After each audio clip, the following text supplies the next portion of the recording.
এয়া আবেলি উপন্যাসখনৰ তৃতীয় খণ্ড আপোনালোকলৈ আগবঢ়াবলৈ ওলাইছোঁ। কিমান কষ্ট হয় ভাল লগা অনুভৱ এটাক জোৰ কৰি বেয়া পাবলৈ। চিনাকি যেন লগা সৰু এটাক বুকুৰ ভিতৰতে এনেকৈ শুৱাই থ'বলৈ যে কেতিয়াবা তেনে এটা সুৰ আছিল বুলি পাহৰি যাবলৈ।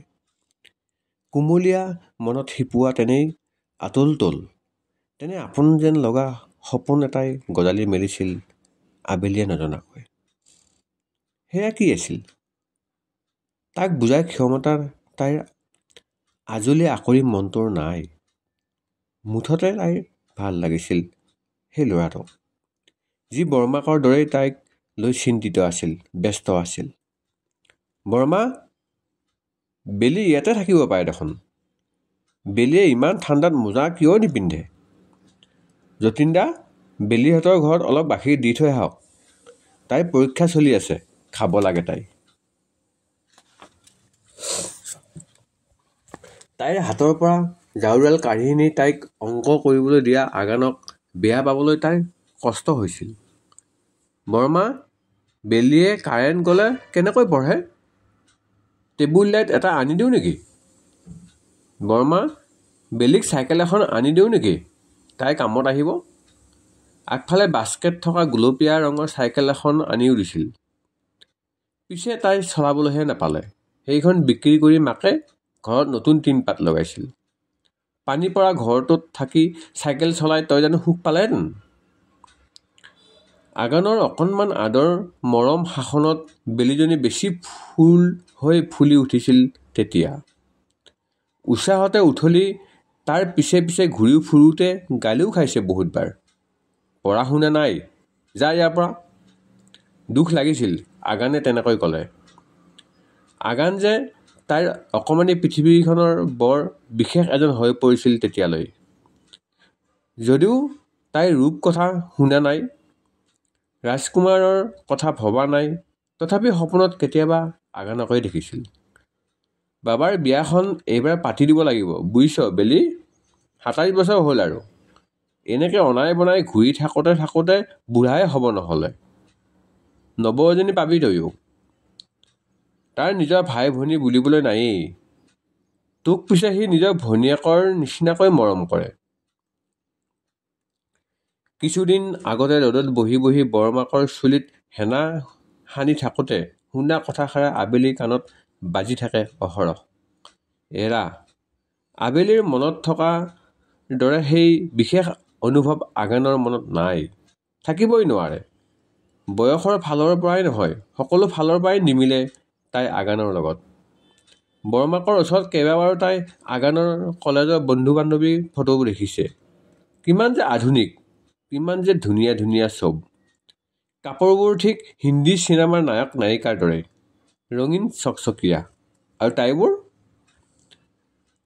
আবেলিৰ এতিয়াও ভাল কাপোৰ বুলিবলৈ দুযোৰ মাত্ৰ।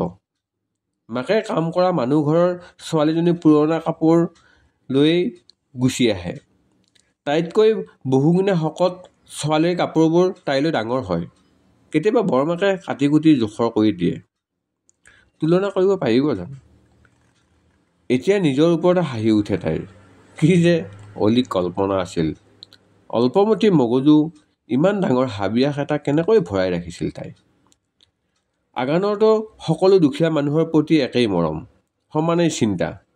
সি চাগৈ যতীন দা আৰু তাইৰ মাজত একো পাৰ্থক্যই বিচাৰি পোৱা নাই। আচলতে আগানে তাইক পুতৌহে কৰে। তাই নিজৰ বাবে যোগাৰ কৰিব নোৱাৰা বস্তুবোৰ আনি দিয়ে, যাতে তাই বুজি পায় সি তাইৰ সমান দুখীয়া নহয়। ঠিকেই, এনেকৈ ভাবিব পাৰিলেই সকলো সহজ। প্ৰাক যৌৱনৰ প্ৰথম ভালপোৱাক পাহৰিবলৈ সহজ। একপক্ষীয় প্ৰেম নিজৰ মাজতে শেষ হৈ যোৱা চাবলৈ সহজ। আগানক বেয়া পাবলৈ সহজ। আৰু সিদিনাৰ পৰা তাই নিজকে বৰ ধুনীয়াকৈ পতিয়ন দি ৰাখিছে। আগান দূৰৰ পৰাহে উজ্জ্বল, ওচৰৰ পৰা কেৱল ধূমকেতু। তথাপি মুখামুখি হ'বলৈ আজি ইমান ভয় কিয় লাগিছে তাইৰ? বৰমা, ফ্ৰিজতে মিঠাই থৈ দিছোঁ। ৰসাৰজৰ পৰা অনা লালমোহন কেইটা ফ্ৰিজত ভৰাই বেলি লৰালৰিকৈ ঘৰলৈ যাবলৈ ওলাল।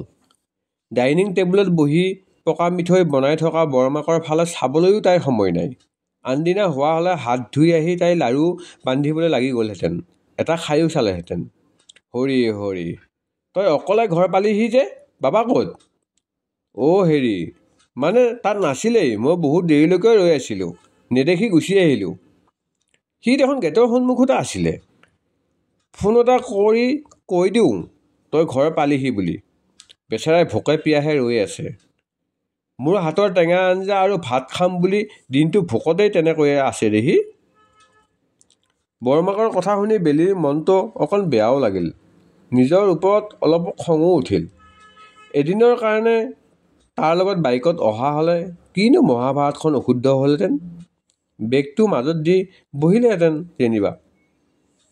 পিছে এতিয়া ফাঁকি দি কেনেবাকৈ ধৰা পৰিলে আগানৰ লগত বৰমাকৰ গালিও শুনিব লাগিব। সোনকালে পলাব পাৰিল ৰক্ষা। ভাতকেইটা বাঢ়ি দিওঁ নেকি? তই কাপোৰকেইটা সলাই আহাগৈ যা। মোৰ ভোক নাই বৰমা, মই যাওঁ। মাহৰ বৰ দি টেঙা আঞ্জা ৰান্ধি থৈছোঁ, লগত হাঁহৰ কণী আলুৰ জোল, পাপৰ এখনো ভাজি দিম, আহাগৈ যা সোনকালে।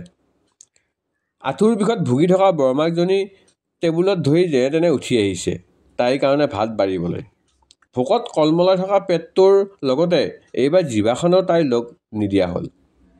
চুৰ্ণিখন কামুৰি কামুৰি তাই এবাৰ আগানৰ ৰঙা চকুকেইটা আৰু এবাৰ মাহৰ বৰকেইটাৰ কথা ভাবিবলৈ ধৰিলে। নাই নাই বেলি, লোভেই পাপ, পাপেই মৃত্যু। যিমান সোনকালে পাৰি পলা ইয়াৰ পৰা। বৰমা বৰমা, ধুমুহাৰ দৰে সোমাই আহি আগানে কেতিয়ানো তাইৰ ওচৰতে ৰৈ থকা বৰমাকক দাঙি লৈ এপাকত ঘূৰাই দিলেহি তাই টলকিবই নোৱাৰিলে। বৰমাকৰ পকা সুমথৰীয়া যেন লগা গাল দুখনত দাঢ়ি সোপা লগাই টপ টপকৈ চুমা দুটামান খালে। নমা নমা, পৰিম ঔ বোপাই বুলি চিঞৰ মাৰোঁতেহে নমাই দিলে। টেপা মাৰি ধৰি এই বুঢ়ী মানুহজনীক দুখেই পুৱাই দিব এতিয়া। ইমান প্ৰকাণ্ড মানুহ এটাই বাৰু এনেকৈ ধৰে নেকি কাৰোবাক? বেলিয়ে এতিয়াহে ভালকৈ দেখিছে আগানক। আগতকৈ বহল হৈ আহিল দেখোন। আগতেও আইনাৰ আগত ৰৈ ৰৈ হাতৰ মাংস পেশীবোৰ কিমান ডাঙৰ হৈছে চাই থাকে। ইমান বছৰে চাগৈ অকলে খালে আৰু শৰীৰৰ মাংস পেশী বঢ়ালে।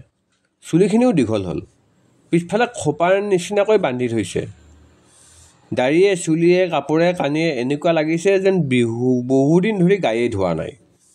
ফটা কম্বল এখন আৰু ভাঙৰ চিলিম এটা দিলে শিৱৰাত্ৰিৰ সময়ত শিৱদৌলৰ সন্মুখত বহি থকা বাবাজী সকলৰ নিচিনাই লাগিব। অঘৰী বাবা। আগানেও চাগে ভাং খায় তেনেকৈ। আগতকৈ কিমান যে সলনি হ'ল আগান। তাই ক্লাছ 8ত থাকোঁতেই আহিছিল শেষবাৰৰ কাৰণে। বৰমাকৰ পৰা তাই গম পাইছিল আৰু এমাহ আগতেই আগান বিদেশত কিবা পঢ়িবলৈ যাব। কি পঢ়িলে ইমান দিনে তাই নাজানে। অলপ দিন চাকৰিও কৰিছিল।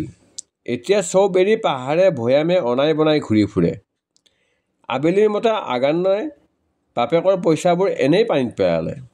যি মন যায় তাকে কৰিবলৈ দিছিল, যদিও ইমান নপঢ়া হ'লেও হয় দেখোন। গাঁৱৰ ঘৰলৈ অহাৰ বাদ দি প্ৰায় 6-7 বছৰ পাৰ হ'ল। মৰমৰ বাবাটো আহিব বুলি পদূলিলৈ বাট চাই থকা বৰমাকজনীয়ে আবেলিয়ে কিমান দিন যে বুজাই বঢ়াই ঘৰৰ ভিতৰলৈ আনিছে। ইমান দিন দেখা নাই তোক। বৰমাজনী মৰিলো নে আছে চাবলৈ নাহিলি। ইফালে সৰুতে মই ভাতকেইটা পিটিকি নিদিলে নিগিল। শেষৰখিনি ক'ব নোৱাৰিলে। চাদৰৰ আগটো আনি চকুকেইটা ঢাকি ফেকুৰি ফেকুৰি কন্দা বৰমাকক দেখি আবেলিৰো চকুপানী ওলাই আহিল। হেই, ইমান কান্দে নেকি? আহিছোঁ নহয়, আৰু এতিয়া মোৰ মধুবালাজনীক এৰি থৈ নাযাওঁ বহুদিনলৈ। চৰি। বৰমা চাইৰা বানুৰ নিচিনাহে, মধুবালা নহয়। ইমান সময়ে জানি বুজি আবেলিৰ উপস্থিতিক উপেক্ষা কৰি থকা আগানে তাইৰ ফালে চাই পঠিয়ালে। তোৰ মাত ফুটিলে নেকি? আগতে নিমাতী কন্যা আছিলি দেখোন। বাবা, আমাৰ বেলি কিমান ডাঙৰ হ'ল দেখিছ নাই? এতিয়া তাইহে মোৰ লগৰী। পিছে তইনো ক'ত ৰৈ আছিলি? তাই নেদেখিলে দেখোন তোক। কলেজৰ সন্মুখতে ৰৈ থকা নাছিলি জানো? মোৰ কাম এটা আছিল বেলেগ এফালে। ছোৱালী কলেজৰ ফ্ৰণ্টত যে মই ৰৈ নাথাকোঁ আৰু পাই। বেলি কলেজৰ ফালে আছোঁ বুলি কৈছিলি দেখোন মোক। এনেই ক'লোঁ। ইমান মিছলীয়া। মই নিজে দেখিছোঁ বৰমা, একদম আমাৰ গেটৰ সন্মুখতে ৰৈ আছিল, বিদ্যা শপত, মা কচম। সেইকাৰণে মুখ ঢাকি পলাই আহিলি। এইবাৰ আগান আবেলিৰ ফালে দুখোজ আগুৱাই আহিল। চকুত তাইৰ স্থিৰ। আঙুলিত দুপাতাখন মেৰিয়াই মেৰিয়াই আবেলি আৰু দুখোজ পিছুৱাই গ'ল। আগতেও আগানে এনেকৈয়ে তাইৰ মুখৰ পৰা কথা উলিয়ায়। এতিয়াও একো সলনি হোৱা নাই। আবেলিৰ এনেই জানো ইমান ভয় লাগে আগানলৈ? কথাত কোনেও আজিলৈকে হৰুৱাব পৰা নাই। স্কুল কলেজৰ দিনতেই ডাঙৰ ডাঙৰ মানুহৰ সৈতে সমানে সমানে যুক্তি তৰ্ক কৰিছিল আগানে। বাহিৰৰ পৰা দেখিবলৈ যিমান বেপৰোৱা, ভিতৰি সিমানেই স্থিৰ আৰু সমৃদ্ধ আগান। আবেলিৰ জীৱনলৈ অহা সীমিত মানুহৰ মাজত সকলোতকৈ পৃথক। বৰদেউতাকৰ প্ৰতিটো যুক্তিও কাটিব পাৰে আগানে। গুৱাহাটীত ডাঙৰ দীঘল হোৱা ল'ৰাটোৱে যতীনদাৰ লগত পথাৰৰ কামো কৰিব পাৰে। জেওৰা দিয়ে, বৰমাকৰ লগত তিল পিঠা ভাজে। কোনে কি ভাবিব, কি ক'ব সেইবোৰলৈ আক্ষেপ নাই। নিজৰ মনতে মগন। ইমান শক্তিশালী মনৰ ল'ৰাটোৰ বুকুত উপচি থাকে মৰমৰ এখন নৈ। নতুনকৈ জগা ছাগলী পোৱালিকেইটা, বাটৰ কুকুৰকেইটা, ডেউকা ভগা চৰাইজনী, চবলৈকে মৰম। বেলিৰ আজিও মনত আছে, যতীনদা মাটিত শোৱা দেখি বৰদেউতাকৰ লগত কাজিয়া কৰি একেদিনাই বিচনা কাপোৰ আনি ঘৰৰ সোঁমাজতে বিচনাখন পাতি দিছিল আগানে। ইমান সাহস, ইমান প্ৰত্যয়। বেলি, মনে মনে ৰলি যে? তই বাবাক দেখা নাই বুলি কেলে কৈছিলি? বৰমাকক কেনেকৈ বুজাই এতিয়া? কি কাৰণত তাই কেনেকৈ পলাল? উত্তৰ নাই। উত্তৰহে নালাগে, একো শব্দই নোলাল মুখৰ পৰা।